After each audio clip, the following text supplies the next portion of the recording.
Rushmore Show, where it's all about your top four and nothing more. Andy, it is time for the Rushmore Show to go caroling. It is Christmas time. It is December. We've bid Thanksgiving adieu, and we just want to throw our apologies out. We skipped the food, and we moved right into our Christmas cheer. Thanks for hanging along with us. Guys, we have episode 100 around the corner. So these next four are going to be really awesome, celebrating our second season. Andy, are you excited about what we have going on this winter here on the mountaintop?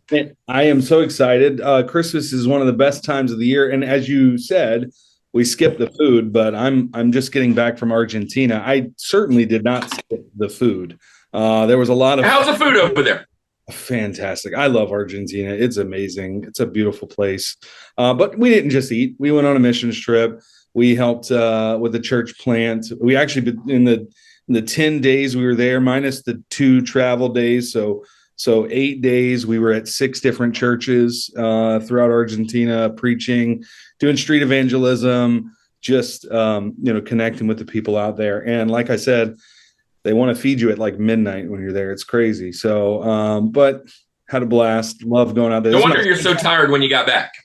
Yeah, a lot of steak. That's what they eat there. A lot of steak and more steak and empanadas. It's really the food groups. I love it. Yeah. Well, look, man, we have a bunch of great episodes coming up. Today is going to be the start of our traditions, and we're going to go into our top 4 Christmas traditions. Now, if you hang along with us, we've got 3 other Christmas episodes to follow with this. But I love Christmas mainly because of traditions. This is one of my favorite times of the year because of all of the nostalgia, which is one of our favorite things, all of the food, which is one of the favorite things, with all of the music and movies. And you know what? We watch sports. We do it all. And we usually get video games for Christmas. So, I mean, like, we got everything about the Rushmore Show here. And my favorite part is just those memories, man. Memory all alone in the moonlight. Stop. Okay, good. That's pretty good. And some of my traditions are old, and some of them are new with my family. And so I'm excited to jump into this. Andy, I've hung out with you for the last few Christmases. I know that you have a few traditions as well. This is going to be a good time. So without further chatter, we are going to move into the Rushmore of Christmas traditions. Okay, people, tomorrow morning, Santa's coming to town. Oh my God! All right, Rushmore Show, it's time for our Rushmore of Christmas traditions. And if you've hung around with us long enough, you know that we love Christmas, and you know that we love bringing on our friends in the faith. And we have another friend today. He is a pastor. He's a worship leader. He's a youth pastor. He serves with us, volunteered down with my wife and daughter's ministry here in Atlanta. I've known him since my days in Bible college, and he's become a real close friend. Andy, I would just love to welcome Clint Nelson to the show. What's up, Pastor Clint? How are you, buddy? What's up, everybody? Let's stick with Clint. We'll go with Clint, and I feel like a little boy hanging out with some big bearded men. Well, we'll get you there one day. A little bit there. You're working with something. This isn't bald. It's just turning gray, a little bit like Kirk. Well, you have like the patch thing going. I have just the whole thing going. So random patches. I'm holding on. So Clint, I was thinking about this when we invited you on. SUM 14 years ago or so, you were drumming at our Mardi Gras outreach. Somehow or another, we connected. We found each other on Facebook. I found you, whatever, stalked you, became friends. And then I needed some help my first year of youth ministry. I send over a message. You send over like I don't know, it was a teaching series or something, and it saved my life. At that time, we became really good friends, and we started chatting. Found out you were a part of the cadre. I went to the cadre, and then we've even gone even further. You're doing ministry down in Florida, and you're a huge Cowboys fan. Nobody it will be offended today. He's got the star on his chest. That is not the North Star, my friends. That is not the Nativity Star. That is not the Star of David. That is, yeah, we'll just leave it there. It is God's team. God's team. God's team. Yeah. America's team. So, the Dallas Cowboys. Yeah. Clint, before we lose all our viewership, Clint, how you love Christmas? I mean, what's going on in Christmas, man? I love Christmas. Best time of the year. I have 2 kids, and they're all into Christmas. My wife is like the master decorator of Christmas. And the one bad thing about this time of year is how early it gets dark. That's my one complaint living in Florida. I did walk outside today. It was 41 degrees, and that is brisk for Florida. All right. Brisk. Yeah. So, but I'm still here with no shoes on, shorts on, and a long sleeve shirt in true Florida fashion. I mean, do you own shoes? I don't know that I've seen you in shoes. Well, I would give away my age, but I recently had to get some orthopedic shoes due to some damage to my foot. But that's the only pair of shoes I own. Well, I wear some orthopedic shoes as well, so we're right in the same boat. Hey, man, so look, Christmas traditions. We're going to start with our Rosie, right? And we're just going to work our way up the mountain. And as we always do it around here, if you're new to the Rushmore Show, you can join us at the Summit Squad by just shooting down your top 4 while we go through our top 4. And, you know, I'm sure you've got great traditions, friends. And so, Clint, you're number 4. Before we get that, give us your criteria. So, like, here's the thing. Top 4 for us as a Rushmore means your 4 favorite. And there's a reason these are your 4 favorites. So tell us kind of what you were thinking as you were putting together a list, and then we'll just go up the mountain.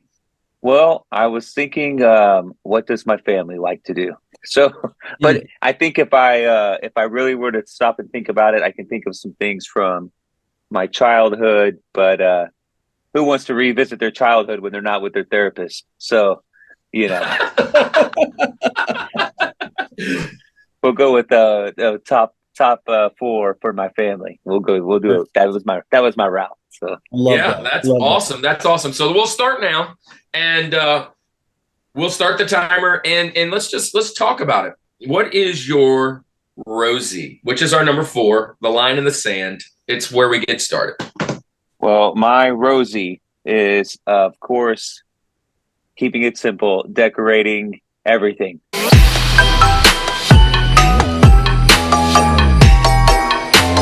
All right, whether it's the inside of your house, the outside of your house. The last neighborhood I lived in did a Christmas lighting decoration contest. You won a $75 gift card if you won this competition. And I realized that after I spent about $600 or $700 on Christmas lights. They ask you how you are, you just have to say that you're fine when you're not really fine, but you just can't get into it because they would never understand.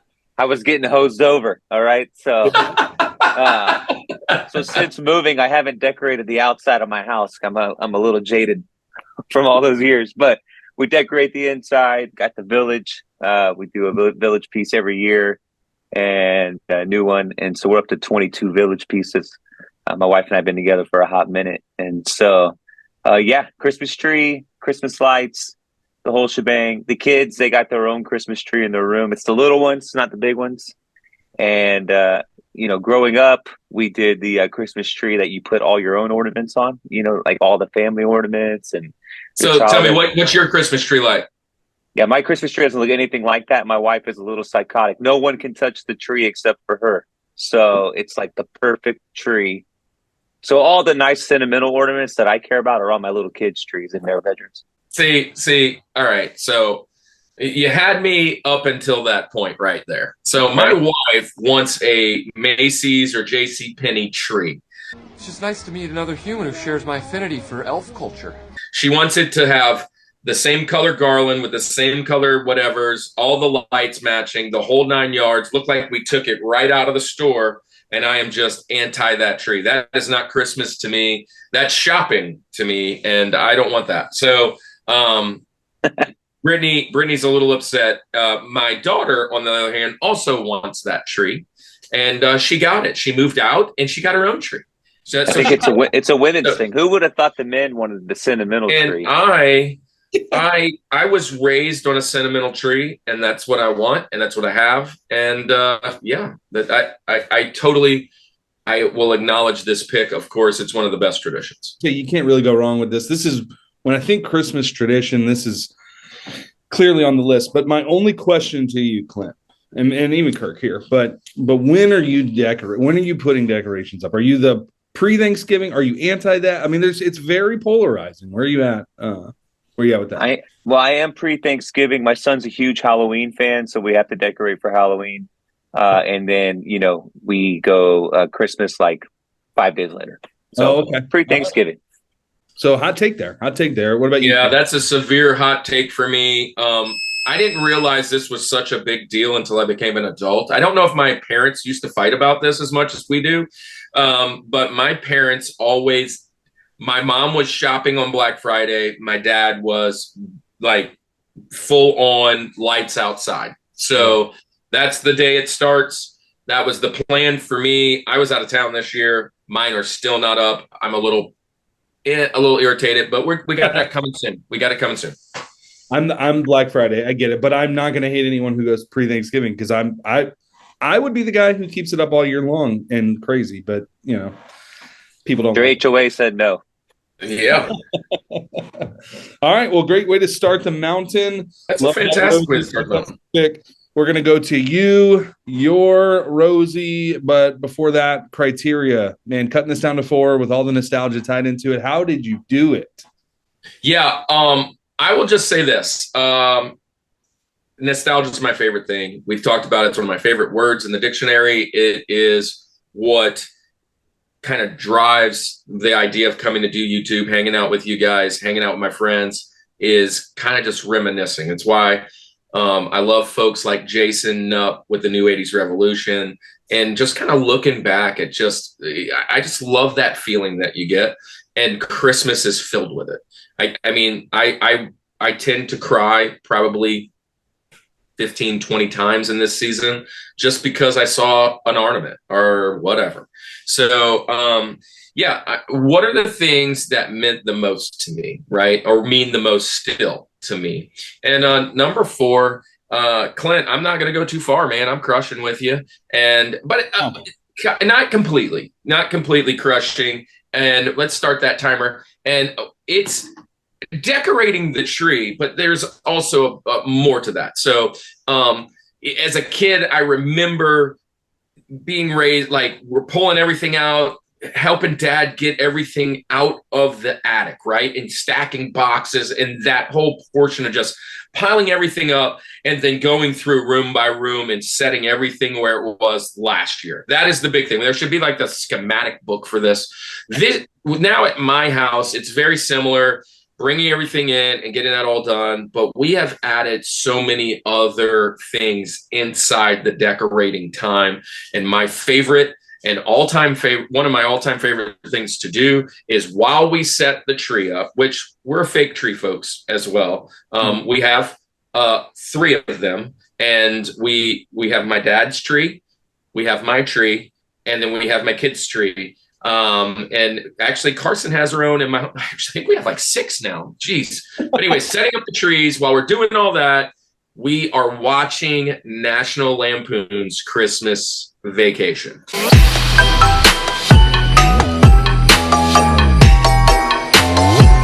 It is the start of the Christmas year for me to watch that movie. And when we put it on, we all get the hot chocolate to do whatever we need to do. We start setting up the ornaments. You mentioned one thing. I will tell you, my main tree is all nostalgic ornaments. It's all ornaments from the kids that they made, things that we bought, things that we've done, things from my childhood, things from my mom, my dad.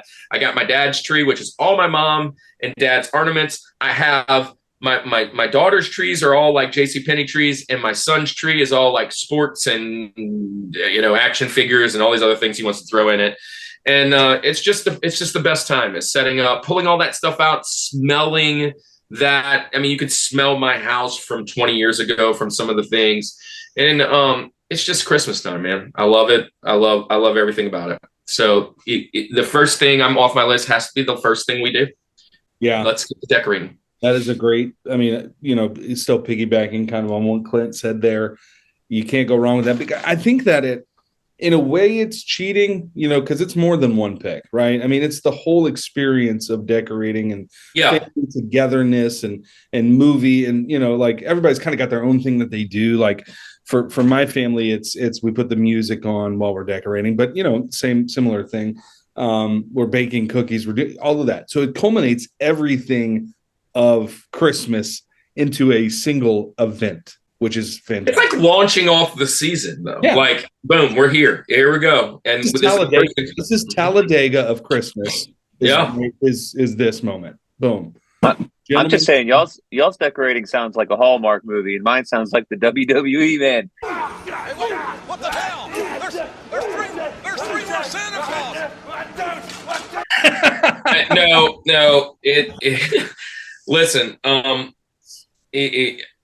don't know that I've ever had a decorating time with my. This is another thing. Nostalgia doesn't always mean warm and fuzzies. There's never been a time that we've done a decorating that somebody isn't arguing, yelling. Right. That's my ornament. That's my thing. I got to put that up. Why'd you break that? How are you going to fix that? I want this in this spot this year. What's the new this, the new that? Yeah.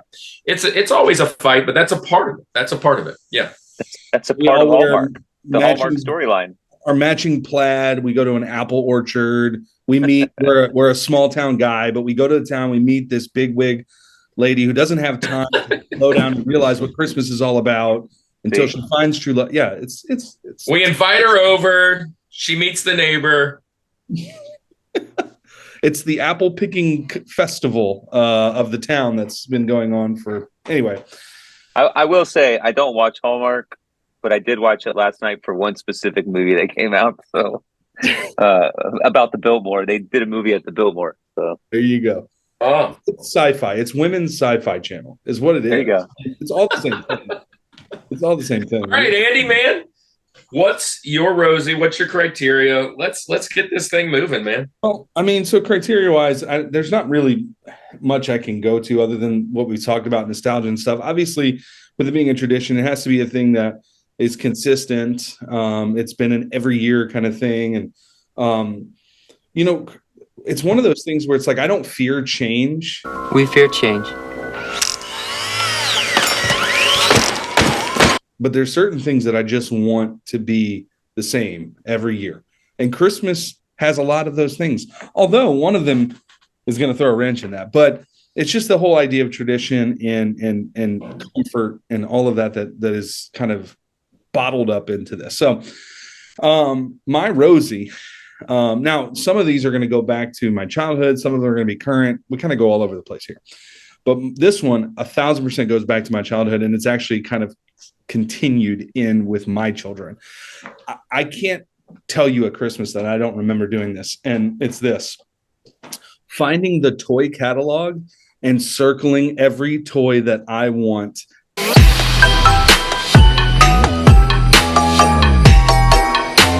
That is my Rosie. And I love that pick, man. That's something I didn't think about. Oh my gosh, it's so great. It was the Sears catalog. It was all the toys you're never going to get. And it doesn't, like, circling it almost guarantees you, I won't get that for you. Like I need the $900 VR set. Yeah, sure. Okay. But there's something about like this to me, because you get these catalogs in the mail prior to the Christmas season, because obviously, parents have to buy stuff, or you're going to buy stuff beforehand.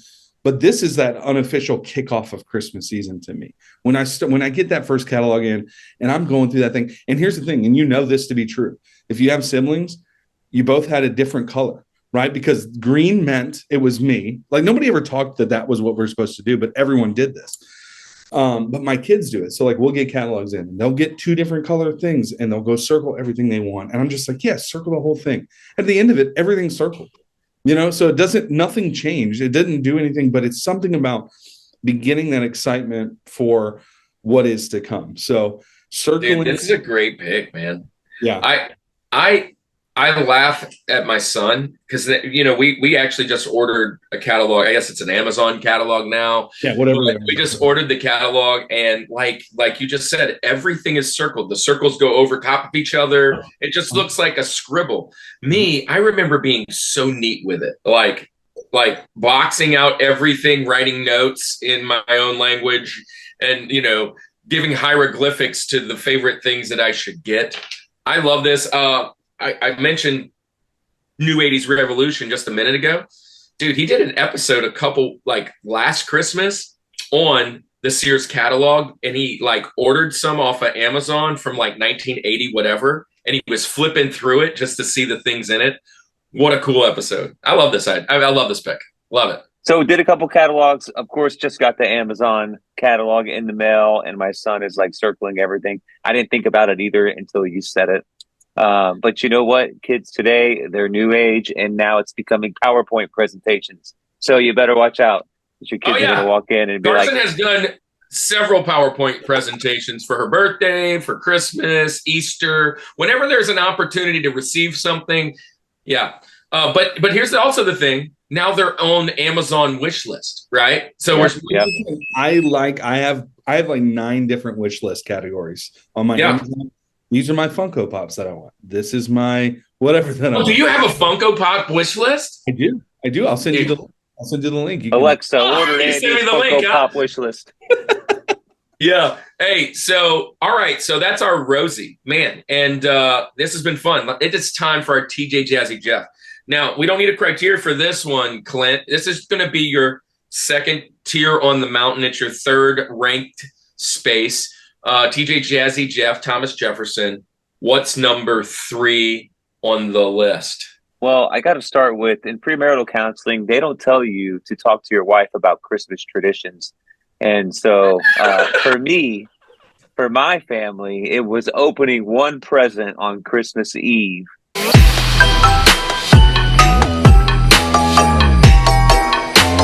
Yes. All right. Every year we got to pick the present. Now, I don't remember if I picked the present or my parents really picked the present, but I specifically remember getting a CD burner one year that we had to install on our PC. That was a great one.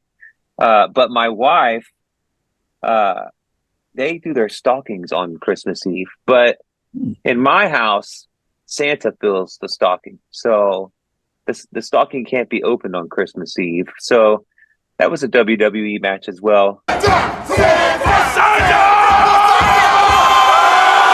Unlike your Hallmark movies. But for me, it's opening a present on Christmas Eve. And it's something that we still do today, my kids. And I saw a post recently that was new tradition. Do the Christmas Eve present with the movie, matching pajamas and some popcorn and candy, and make it like a movie night. I was like, dang, that's pretty good too. So, but for me, Christmas Eve present. That's it. We always did this, but my parents were definitely the ones who picked it, and it was always slippers. I was going to say you get your socks or your underwear. Then you want you to get the good thing. Thank you. Yeah. So we do this right now. It wasn't our tradition. It was not our tradition, but we do this now, and my kids get to pick one gift. Now, I let them pick a gift. I don't pick it for them, but let me just say I kind of influence the direction they need to go. You coach them. Yeah, and not that I don't want them to pick certain things. I just don't want them to pick the big-ish things. So I kind of, you don't want to go there. You probably want to be over here. Right. Or whatever. Or I make sure I have that one hidden until after that gift and then bring it later, But yeah. This is a thing we do now. Mm-hmm, mm-hmm. It wasn't what we did as a kid. It was not what we did as a kid. I will say this. You started this. Clint, you're worried about giving away your age. You've already talked about orthopedic shoes. Now you're talking about CD burners. So yeah. You just left it all on the table. Is what you were talking about the $900 VR set, and I was thinking about Stretch Armstrong and the Toys R Us part of the catalog. Yeah. So great pick. Opening gifts. We do this with my kids. We definitely do. But we pick beforehand which one it is. It's coached. It's like magic, There's, that you're being coached to the magic trick to happen, right? It's So, happening. It's Christmas magic. All right, Kirk. We are to you, TJ, Jazzy, Jeff. Where are you going now, man? Keep this Christmas tradition going. Yeah. Well, I'm gonna move right to Christmas morning. For this one. And there's a few different traditions that I could have picked that morning. I'm gonna kind of squeeze. Just kind of like I did on the last one, I'm just kind of squeeze a few in here. But first thing in the morning, my kids usually wake me up before the sun has rose. And it is the earliest morning I ever wake up all year. I can't stand it. Which, if you do the things that we do the night before, it's a short sleeping spot. And we wake up and I immediately have coffee. We start to kind of peel away some of the gifts, but the very first thing that I do is read Luke 2.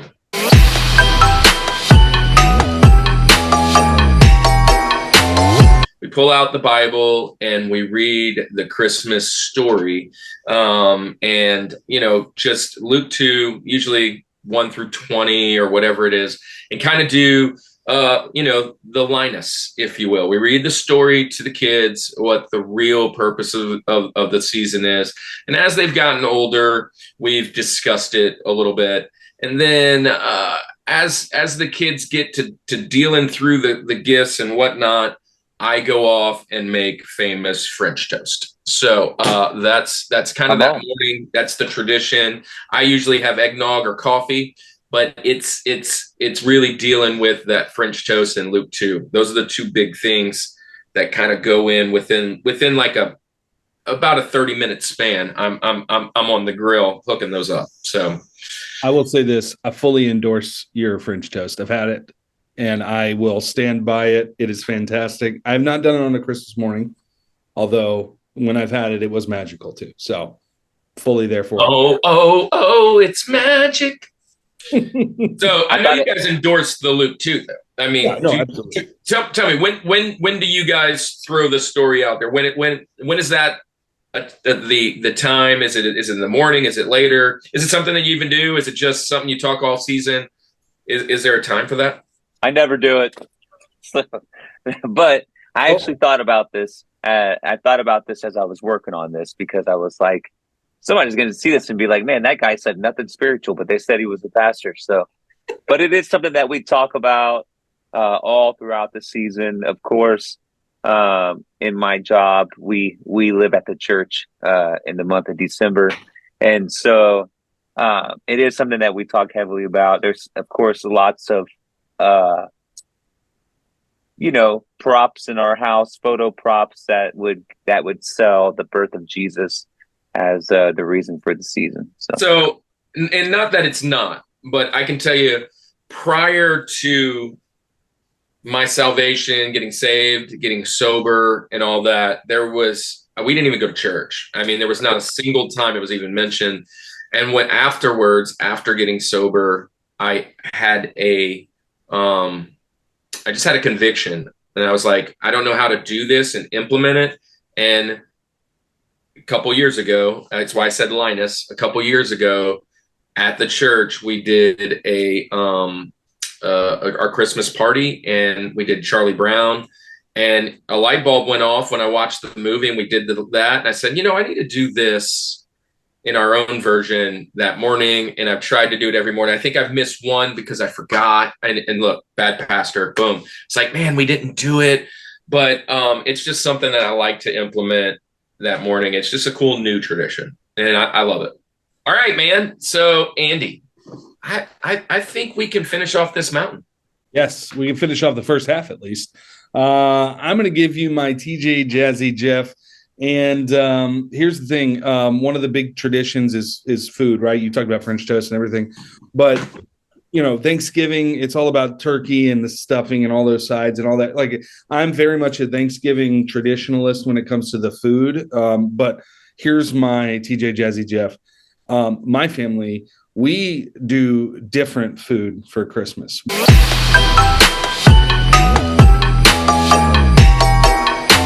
We go out of the box. We don't do our traditional one. So that would be my TJ Jazzy Jeff would be the different foods that we eat. So let me give you a couple examples. One thing that we make every single year is we do tamales every year for Christmas. But it's not your traditional, like you guys are going to think like tamales straight out of Mexico or whatever. No, these are like West Bank of New Orleans tamales off of a little drive-through place in a gas station or something. These are the bomb. I love these things. So we do those every year. We're talking this year, on our menu this year in my house, actually, we're doing a full Italian meal for Christmas Day. We're going to do that. It's not your traditional thing. Of course, the Chinese food, what says Christmas more than Chinese food? Peking duck, chopping that thing. Oh, this thing's Christmas story. Gotta have it. But yeah, just being able to experiment more with the different foods. Obviously, there's the traditional like sweets and things like that you have all year. But when it comes to the meal, we're not afraid to experiment when it comes to Christmas. So that's a tradition that we've kind of always done. Food's always, obviously growing up in a Southern Italian household, it was always Italian food is what we'd have for Christmas. So that's where I'm going to go with. So I'll just throw this out there. I've never, I say I have never, up until the last 10 or 15 years, me and my wife's marriage, right? Prior to that, I have never had Christmas dinner, right? Because here's the thing. We reserved Christmas Eve for our family, my family, and Christmas Day was for the in-laws. That's just how my family always rolled, right? And when we go to the in-laws, my in-laws didn't have Christmas dinner. I mean, I don't know. But on Christmas Eve, we didn't do Christmas dinner. We did like hors d'oeuvres and snacks and sweets and every small little deal. So I endorse this because I've never really had that dinner up until recently anyways. So for clarity, you've never had dinner on Christmas? Nope. I mean, recently. I just kidding. I love it. I love the food. Maybe some food will pop up later on in my list. We'll have to see. Okay. Well, nice segue to the end of that. That is our first half of the mountain. It's time to climb up to the top of the mountain to the Christmas tree. We are halfway there, but it is time for a commercial break. I don't know what we got, but I'm sure it will be a hoot. Let's see it on the flip side.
Salut papa. Joyeux Noël.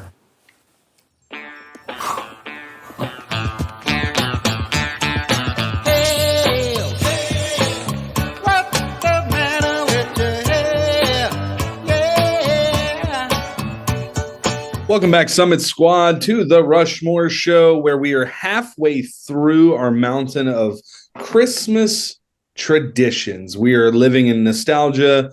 talking about some contemporary traditions that we do in our family, having a blast.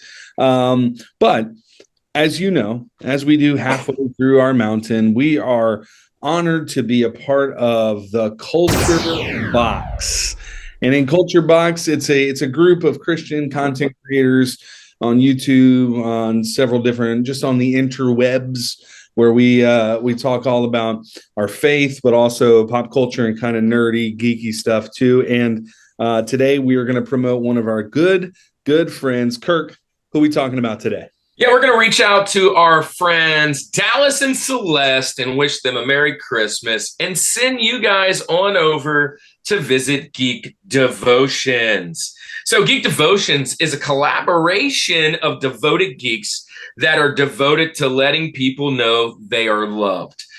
They produce a weekly geek culture infused devotional, their podcast, Com Talk, and written articles, all designed to encourage and challenge people in the geek community, bringing the gap between their faith and their geekdoms. Find all their content on geekdevotions.com. We love Geek Devotions. They are fantastic people. And we have a special surprise for the Rushmore Show. Dallas was just live right before us recording this. And I just happened to tell him, hey, we're recording about Christmas traditions. And he gave us his number one Christmas tradition. So we're breaking rules a little bit. We're giving you a George, but it's Dallas's George. Check it out. What's going on, Rushmore fans? This is Dallas here with Geek Devotions, a loser of a guy who Andy and Kirk put up with. I don't know why that they do, but they asked me a question. What is my favorite Christmas tradition? My favorite Christmas tradition is simply this. The night before Christmas, my sister and I get together, no matter what's going on, no matter what part of the world we are, we get together and we make this cherry cream pie. Cherry is like, there's like cheesecake and then there's like whipping it, like some sort of like homemade whipped cream in it. And then there's cherries. And we make this the night before Christmas. And that's what we have for Christmas dinner. And this is what we've been doing since literally we were 3 and 5 years old. Because as a child, as children, our mom wanted us to feel like we're part of the greater celebration, putting the meal together. Everyone was involved. And so she created this for us to do this. And so that's what we do every year. My sister and I make cherry cream pies. It's a must. It's amazing to have. And by the way, if you're not listening to the Rushmore Show on a regular basis, what are you doing? Love you guys. Take it easy. Cherry pies with the family, man. I love that. Queuing up some Warrant. Was it Warrant? Cherry pie? Yeah. Anyway, yeah, great stuff. He's my cherry. Nope, never mind. I love hot fruit. Thank you, Dallas, for that addition to the show today. But look, that's his George, but we're not to George yet. We are now at what we love to call Link. We're halfway through the mountain. Abraham Lincoln is the second most important on the Rushmore, according to us. So don't hate us. But Clinton, why did I say that? But Clint, I'm thinking presidents here, you know. I don't know why I'm doing that. That is my real name. There you go. Perfect. Clint, where are you going for your Link? What's your number 2 on the mountain? I'm so torn. I really am so torn. Only because I don't know if I'm going to get in trouble if my wife doesn't. Well, maybe with her. I thought you were thinking about us. Yeah. No. I'm not worried about getting in trouble with you guys. It'll never happen. Anyway, let's go with my Link as cinnamon rolls on Christmas morning.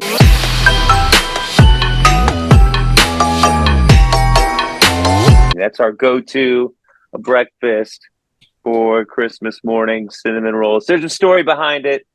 I'll give it to you real quick. You may want to start the timer because I might need it. The story behind it is simply I proposed to my wife in December, Christmas morning, December 25th of 2006. And the original plan was to take her to my apartment and propose to her there, put it in a stocking and propose that evening. But, you know, in true Southern fashion, I didn't know that eating Italian food was true Southern fashion for Christmas Day, but it is evidently. I was going to ask her parents for permission. And in her house, it was you ask the mama, not the daddy. And so on Christmas Day, she took a shower and I asked her parents while she was in the shower. and they said, "Can you do it right now in front of us?" And I was like, "Holy crap, here we go!" So her mom had made cinnamon rolls. I put the ring in the cinnamon roll, and she turned it around. She does the rip, the tearing of the cinnamon rolls. I just eat the whole cinnamon roll, right? So she does the tearing of the cinnamon roll. She spun it around, and the ring was right there. And the rest is history. We've been married, since January of 2008. But either way, so now we do cinnamon rolls every Christmas morning to commemorate the proposal of, asking her to be my wife all those years ago. I'm just waiting. I'm like, was it in it? Was it in the cinnamon roll? Was it in the cinnamon roll? Yeah. It was. So you're like an animal. You just bite right through the middle, huh? Yeah. Oh, yeah. But I took away from this right now. That was the biggest thing I took away. I'm a peel. I peel it all the way around until we get to the middle. Like a carnivore, man. You just gotta. What's that? Like a carnivore, carnivores just got to go right in, So it's just not meat. It's do you eat your Kit Kat and your Twix that way as well? Like just. Let's be honest. I'm not a big chocolate fan, but I do love hot fruit. So. Hot fruit, pastry, cinnamon rolls, all of it. That's my stuff right there. I'm not a big fan with Clint's face on it that just says, "I love hot fruit." Dude, it's perfect. Make it happen. That's fantastic. Yeah. Well, I love hot cinnamon. So there you go. To your point here, yeah, definitely the peel, because that middle, the core of a cinnamon roll, there's not many better things in life than that little piece of heaven. It's true. So I think that was manna, like that white substance was the if I'm thinking it out. But no, that's great, man. You wait till you're linked to give us your Hallmark story, so that you do have a Hallmark Christmas. That is 100% a Hallmark. That was way more Hallmark than anything I'll ever throw out here. Absolutely. There you go. I used to be sentimental. Now you're sentimental. Sentimental. Yes. I was thinking cynical. Now I'm just cynical. Good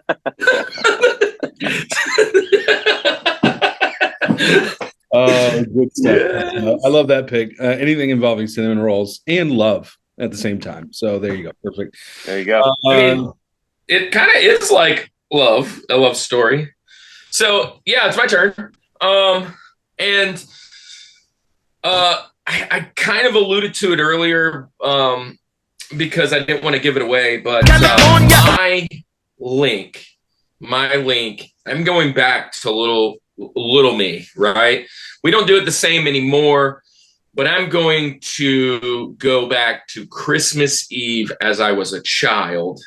And our Christmas Eve as a child is the whole family comes to my house on my parents' side, I guess.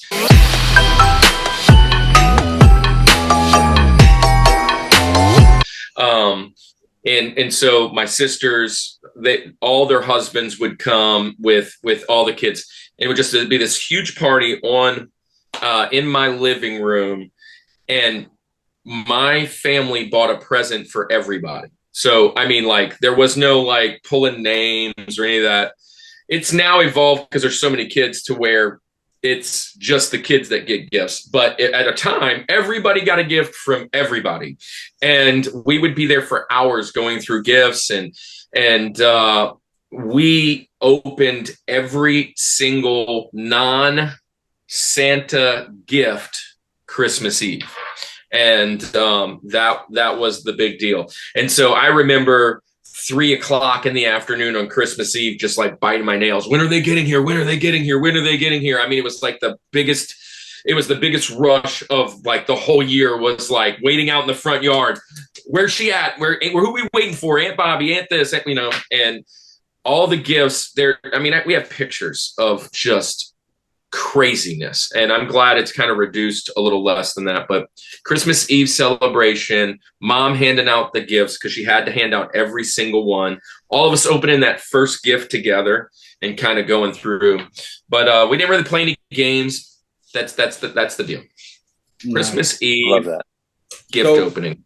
So question, because it's not necessarily specific to Christmas Eve, but just opening that many presents. Are you guys the family that is just a bomb went off of wrapping paper, or is there somebody who's just collecting it as well? You have that wrapping paper. We use the politically correct term vacuum, I guess. Walking around just with the bag, just. But most of the kids is just everywhere. Bomb went off, right? But then you got that one aunt that's just trying to be helpful. Give me your paper. Give me your paper. Yeah. Put it in the bag. Yeah. Get it.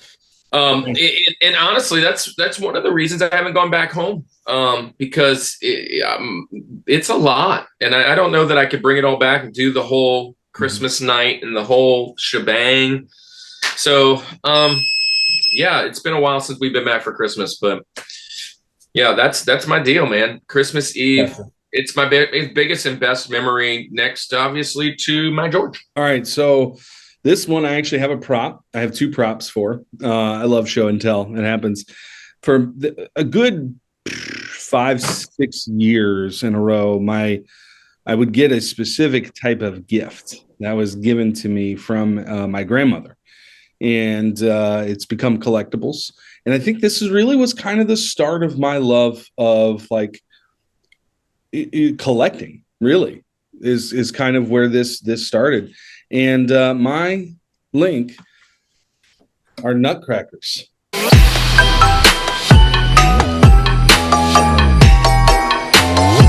Oh, I thought it was Barbie. I thought it was holiday Barbie. These are action figures, not dolls. No. So check this out. So I have probably I think I'm at like 12 to 15 of these things now. And now over the years, some have broken, some have kind of like, I think wound up at my parents' house or whatever. But I, at my house right now, have 12 to 15. This is one of my favorites. This is Surfing Santa. You appreciate it in Florida, right? It's kind of got a little lemonade. Yeah. Love that one. But this one right here, this holds a special place in my heart. This is the first nutcracker. You can look at this thing. I mean, it is torn up, legit. This is my first nutcracker that I ever received. This sucker is old. I mean, I don't know, but this is my number one. This is the OG. This is where it started. Grandmother got it for us every year. She would get us things. My brother had like snow globes. Like she just decided to start getting him that stuff. I don't think he still collects those things, but I haven't really honestly bought a new nutcracker in a while because they're like $50-$60. I'm like, Grandma, you did this back then? But I do get nutcracker things every year. And yeah, so this is definitely a tradition of mine. And like I said, for 5 or 6 years in a row, we got these things. This is my favorite thing to put out when we're talking about decorating.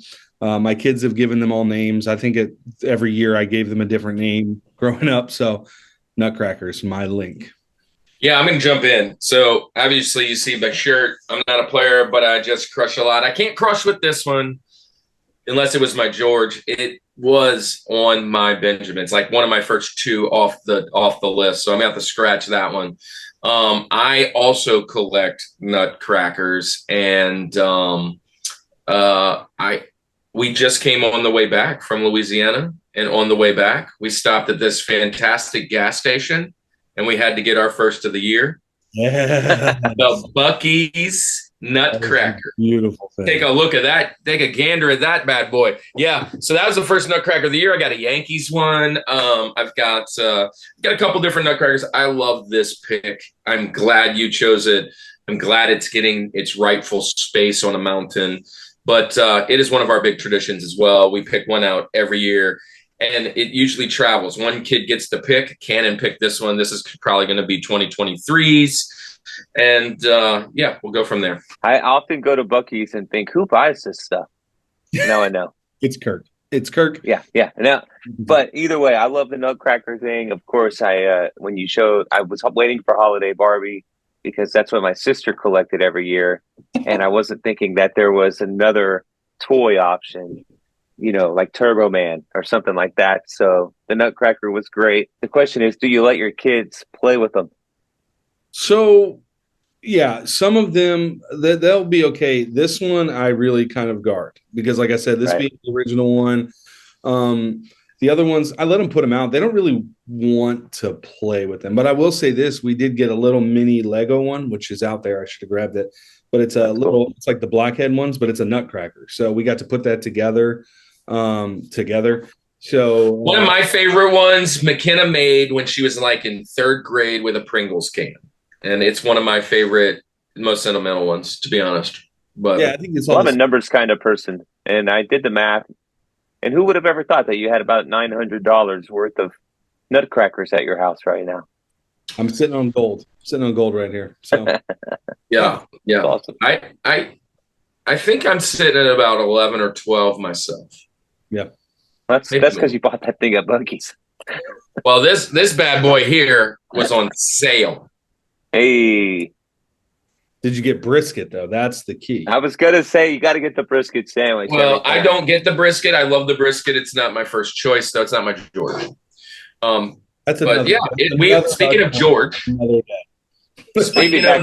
we're there. We're at the top of the mountain, Clint. We have made it. This is going to be our best traditions for Christmas, guys. Again, if you are hanging around, what are your top 4 traditions? Throw them down in the comments. We want to hear them. We want to see if you like ours, and we would love to add some to our list. Clint, what is your George? What's the number 1 best tradition? What beats cinnamon rolls? Well, I was going to say, let us know if you like hot fruit in the comments, because I love hot fruit. Hashtag I love hot fruit. Hashtag hot fruit. There was a reference, but nobody took it. And it's the explosion of all the wrapping paper on the floor on Christmas morning.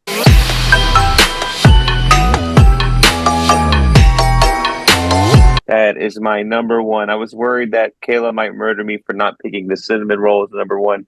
But who cares? All right, we're going with wrapping paper on Christmas morning. Now, at my house, we're not allowed to leave it on the floor because the wrapping paper police are present, minus my 5-year-old son. It's all women in my house, since my mother-in-law and my sister-in-law also live with me. So you know what the deal. At my house growing up, we left it everywhere. My brother and my sister still do this.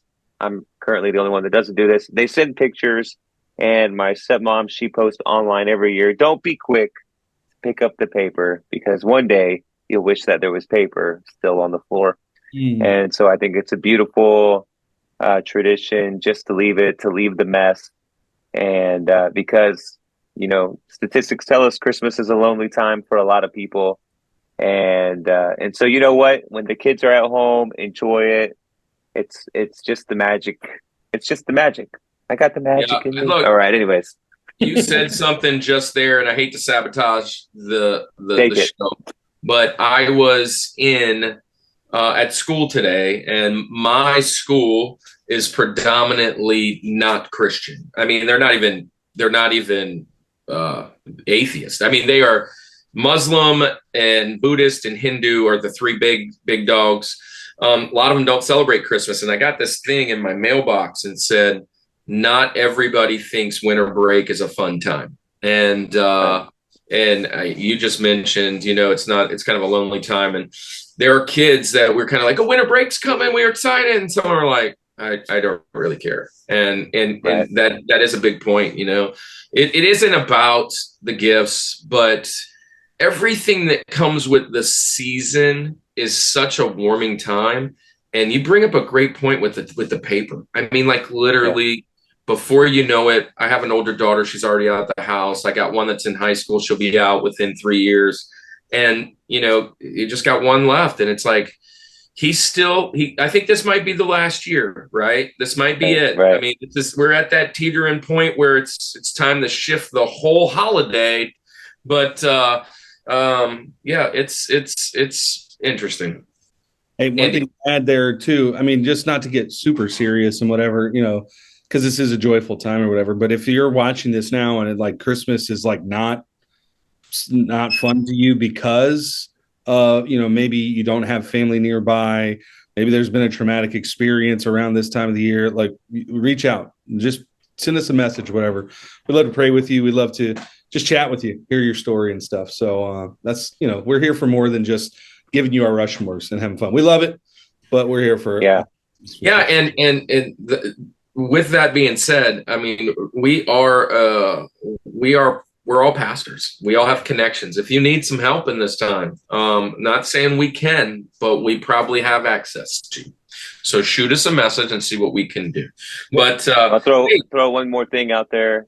Please feel free to reach out to me. This is the first Christmas without my real mom. So my mom passed away in March, and super serious.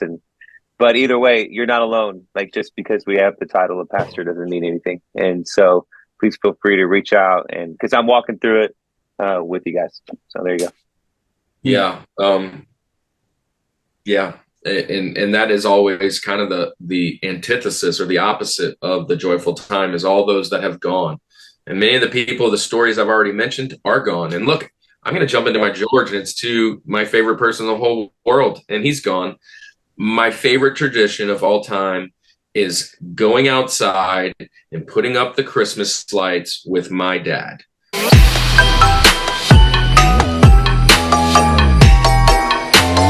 100%. And he's been gone now 10 years. This will be the 10th year without him, and that's crazy.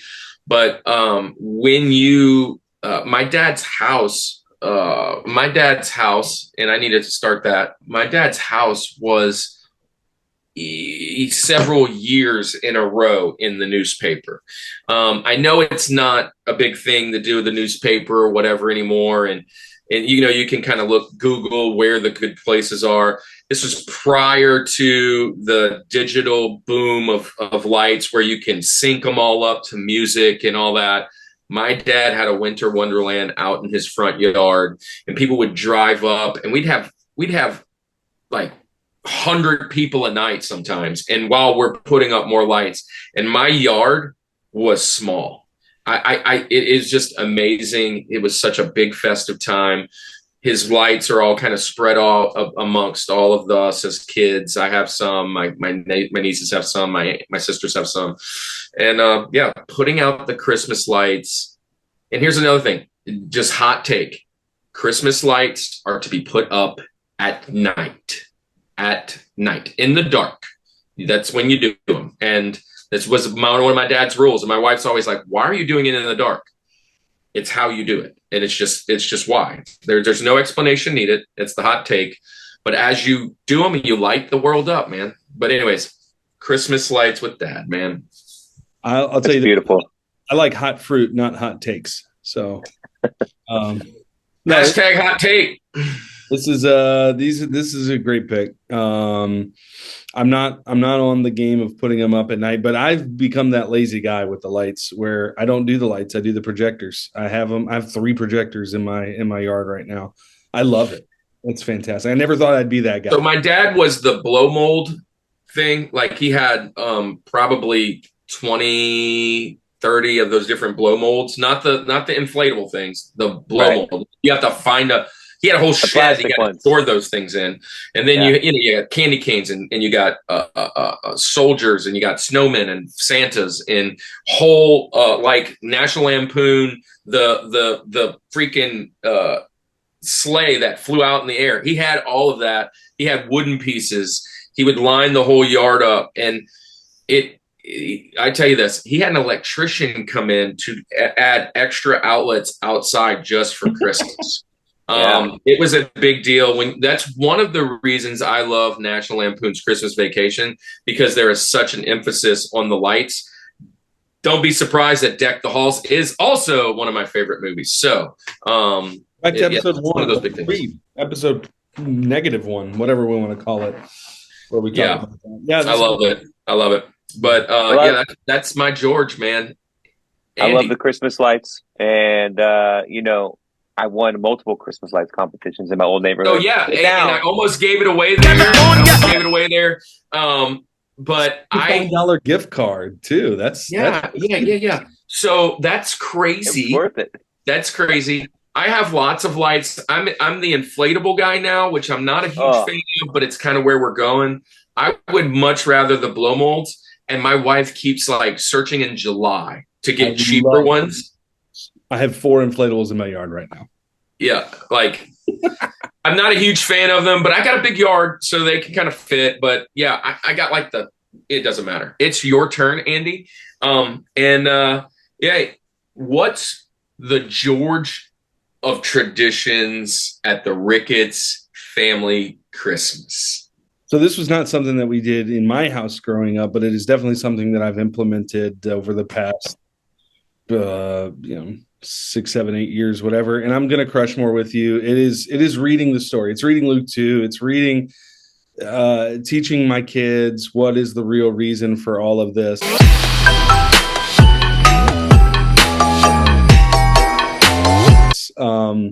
Look, I mean, it's that story that makes, whether we have a difficult Christmas or a fun Christmas, it equalizes it all. It really refocuses us to figure out like what this is all about. And I don't want to be that 45-year-old, 50-year-old lady on Facebook posting the gif of this is the reason for the season, but it is. I mean, it is. I know it's cliche.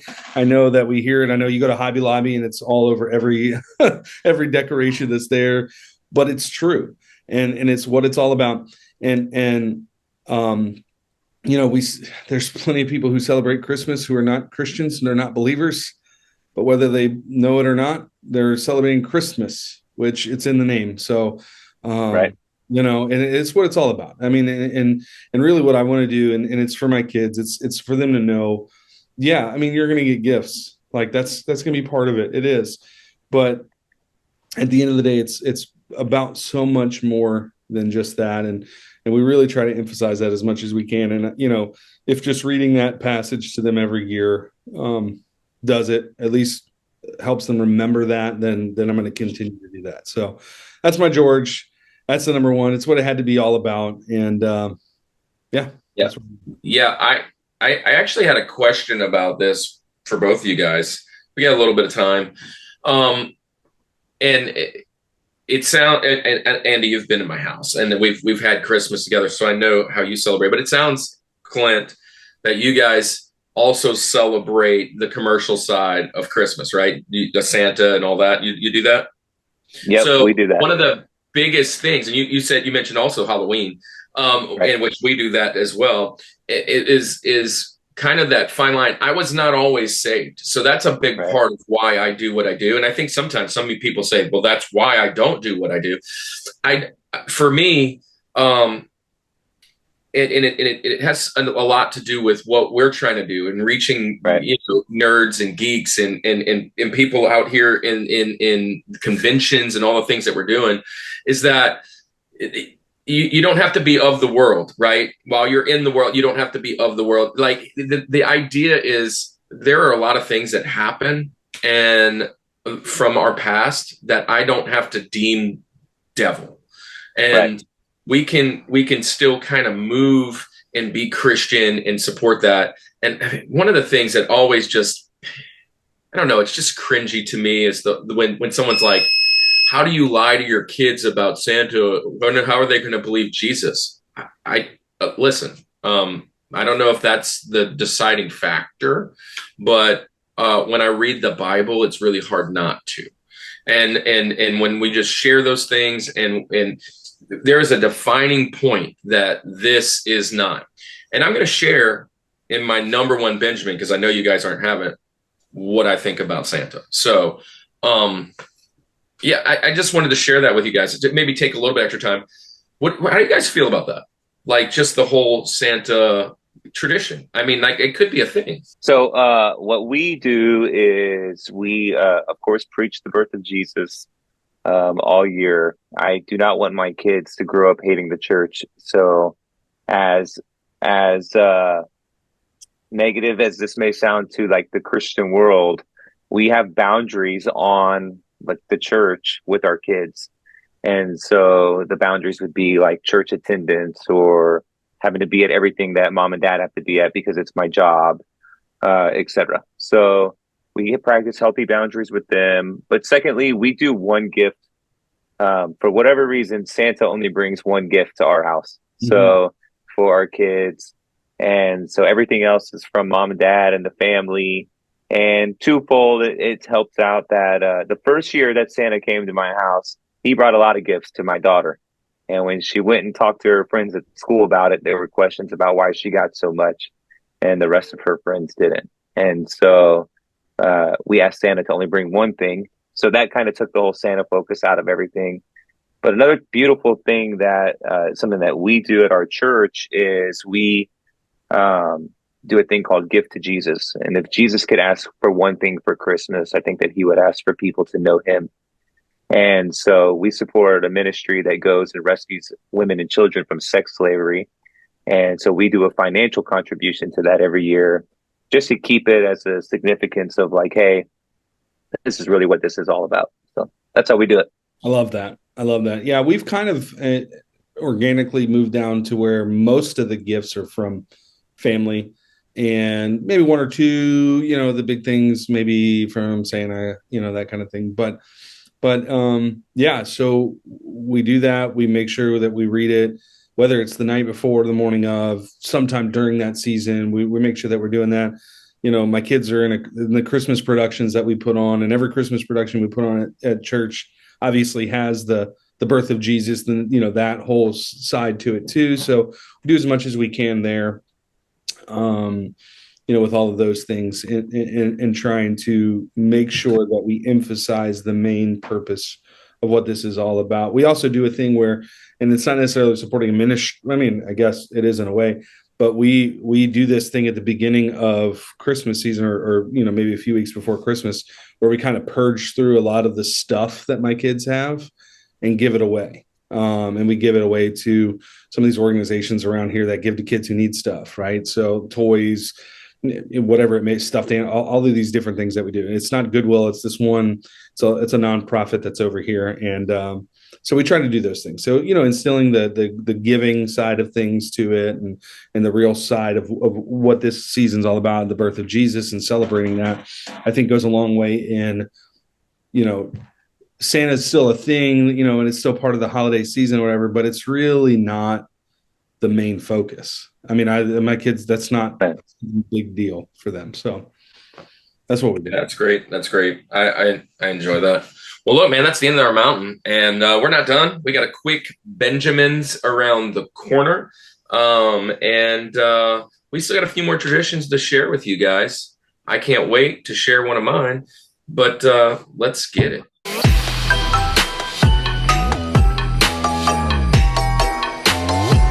All right, Rushmore Show, we're back with all about the Benjamins. You know where it's at. This is where we celebrate those things that should have gotten a mention on our mountain, but we didn't have room for. So here is our little bit extra. Here's all about your top 4 and a little more. So we are going to do the Benjamins. And now look, if you've been around, it's snake draft. It's lightning round. We're doing a Rushmore, and Clint, you're up first. So what is the first thing that hasn't been mentioned today that needs to get a mention? Rah, rah, rah, rah, rah, rah, rah, rah, rah. Christmas story all day long on Christmas Day. Shouldn't have let me go on first, suckers. That's a great one. Good number. At first I thought you were talking about Christmas caroling or something that's how you sung. But I terrible. Love that movie. That movie was on my mountain. I don't think it was on your mountain, was it, Andy? I don't think so, but I don't think so. That was one of the differences that we had in the episode 0, our pilot. But yeah, I'm going to go with a new tradition. It's kind of what I shared at the end of the last one. It's something that we picked up when Carson found out about the Jolly Man, is that Santa is not a real person. It is a spirit or a feeling, and it is something that we all embody. And so the idea of being Santa is, or a Santa, is someone that goes out and gives, like Saint Nick. And so as our children find out, we then assign them a duty to find someone to give to. And then they embody the future of becoming Santa for their kids. And so that it's not some fairy tale, but it is actually got purpose. So it's a new thing that I love. My wife found it when we were worried about my last one. And it will be definitely a story very soon. Nice. Cool. I love that. All right, I get the back-to-back picks, and let's do this. Think back to childhood. One of the best parts of Christmas is that 2-week break you get off of school. Give me that Christmas break. Christmas from school for 2 weeks, fantastic. I love that. I cannot wait. I was, and as a teacher, I loved it. Now I'm not teaching, but I still love it because I get to spend 2 weeks with my kids and they're off and those kinds of things. So that would be mine there. And then let's do, we didn't do this. What in the world? How did this not make the list? You go to the mall and you get that picture with Santa Claus. You got to get the Santa Claus pictures. So that's something that has eluded us the last few years. I don't know how it has. I don't know that Canon has a single Santa pic. We have one every year of my kids. Probably a catalog of them somewhere. It's something that's eluded us. Hey, look, I'm gonna go with a new tradition. It's a little polarizing, but the old elf on the shelf. It is very polarizing, but it is one of the most fun things for me. It gets a little stressful, but I love being creative, moving that bad boy all around the house. Tell me, you've had to wake up at 6 a.m. like, crap, we didn't move the elf. You had to do that. Hey, have you seen this new thing, Snoop on a Stoop? Oh, yeah. Hilarious. Man, how awesome is that guy? Anyways, hey, so Clint, back to back. You get two in a row. Elf on the Shelf was one of mine, so I scratched it off the list. I know you guys don't have this one, but it goes back to building toys while my kids were asleep.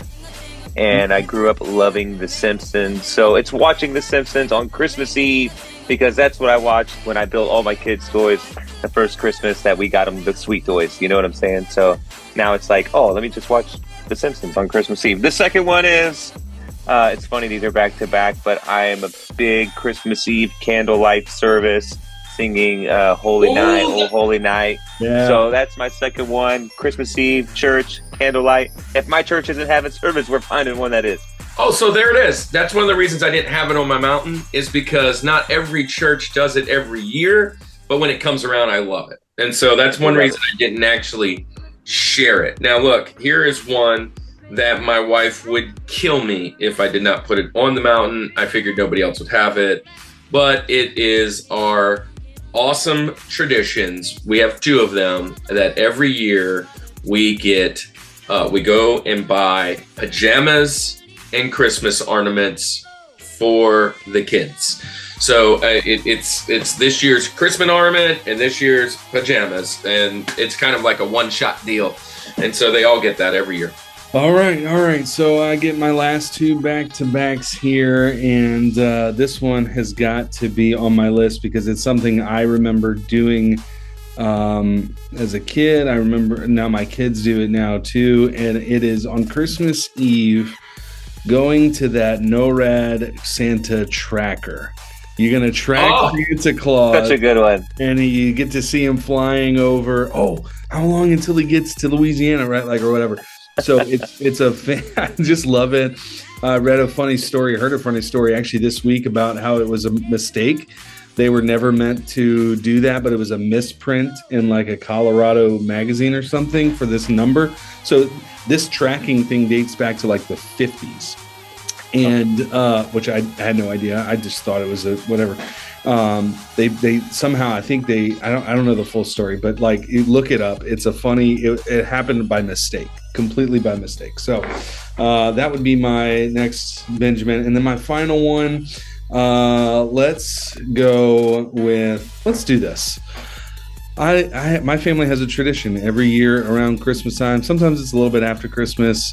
We make our pilgrimage to Decula, Georgia, and we come and hang out with the Plaisance. That's a tradition that we have. So we usually. I love that tradition. I love that tradition. Around New Year's, a couple days after Christmas, maybe the day after Christmas. Or something. And look, out of that birthed the Rushmore Show. Yes, and that's why. Yeah, this is where it started from us coming there. So.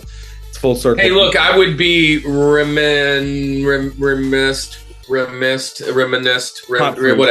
get what I'm talking about. I would be faulty if I did not mention one of our most important traditions is cooking or baking, I should say, the Christmas cookies for Santa. Oh, yeah. Decorating them on Christmas Eve. That's usually a Christmas Eve or Christmas Eve thing. We're decorating cookies and getting ready to put those in the old tray with the glass of milk. Love it. Love the pick. All right. Mr. Irrelevant, final pick of the Benjamin. What you got? That's great. I first want to say, man, you guys have great things. Like, I'm getting so excited about this season now. Like, it's not even December yet, but I forgot about all this. Like, we do all this stuff. I didn't even think about it all. Yeah, so that's awesome. But my Mr. Irrelevant pick is I cook dinner every Christmas Day.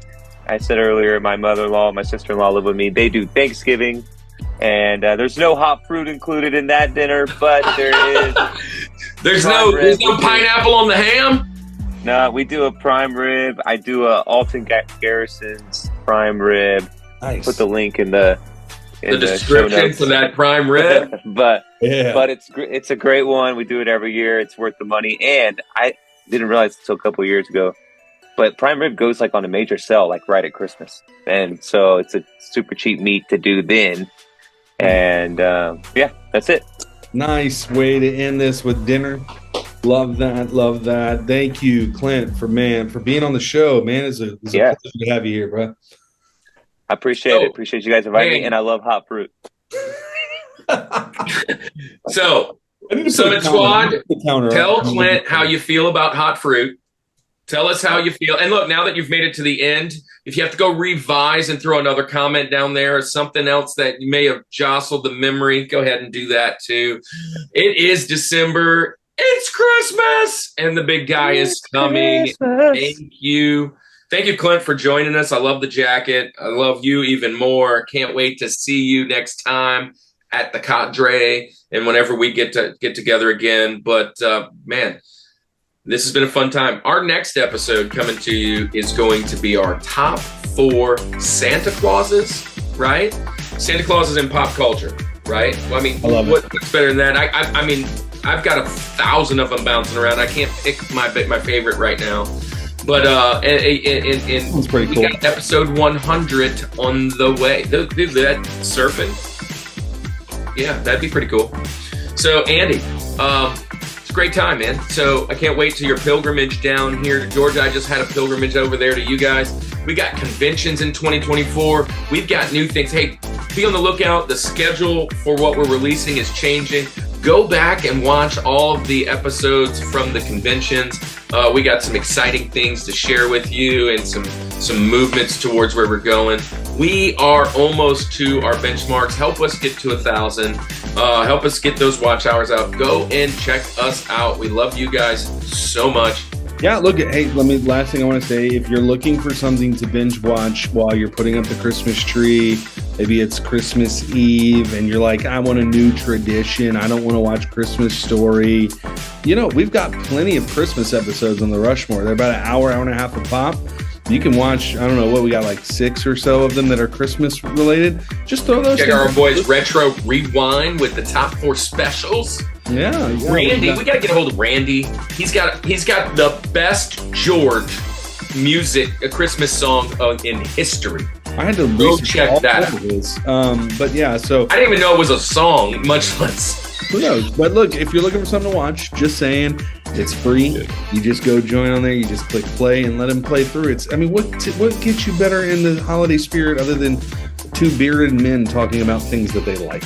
You know what I mean? That's really what Christmas is all about, right? 3 bearded men, just, you know. Yep. So anyway, love you guys. Thank you, Summit Squad. And I hope you guys have a Merry Christmas and join us back for the next several episodes. Andy, how about you tell our friends good night? Well, I hate to do it, but let's end it like we always do. This is the Rushmore Show, where it's all about your top 4. And nothing more, you filthy animal. Peace.